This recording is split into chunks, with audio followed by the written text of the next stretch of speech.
Punnett squares, inheritance, heterozygous, homozygous. Let's revise GCSE genetics. If you guys do find this video helpful, make sure you guys all hit follow, like, and comment what you want me to cover next. And tag that friend that you think may need this. So let's firstly go through some terms that you guys definitely need to know. So alleles are just different versions of a particular gene.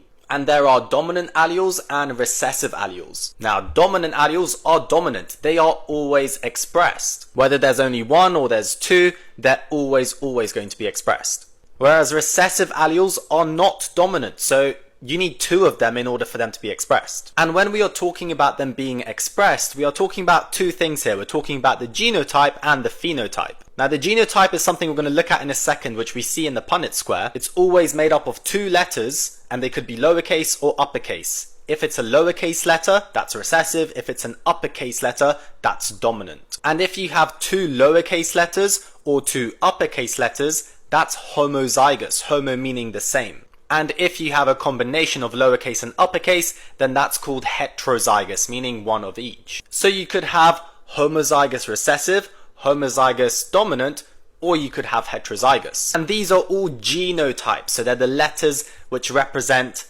the alleles that are in that gene. And the phenotype is what those genotypes represent physically. So we're talking about physical characteristics, things that you can see, like being tall, like being short, like having brown hair or having green eyes. Now, Punnett squares look like this. At the top, we put down the genotypes of the mother, and on the sides, we might put down the father, or vice versa. And then, like a multiplication grid, we multiply them along, which is what we're going to look at now. Let's say, for example, that the capital letter T is the dominant allele for being tall, and the lowercase letter t is the recessive allele for being tall. Remember, that means for you to be tall, you need to have just one dominant allele. You could have two, but you just need one. And if you have two lowercase letter t's, that means you're short. So let's look at a dad who is tall and he's homozygous dominant, capital T, and a mum who's short and she's going to be homozygous recessive, so that's lowercase t. So I'd put the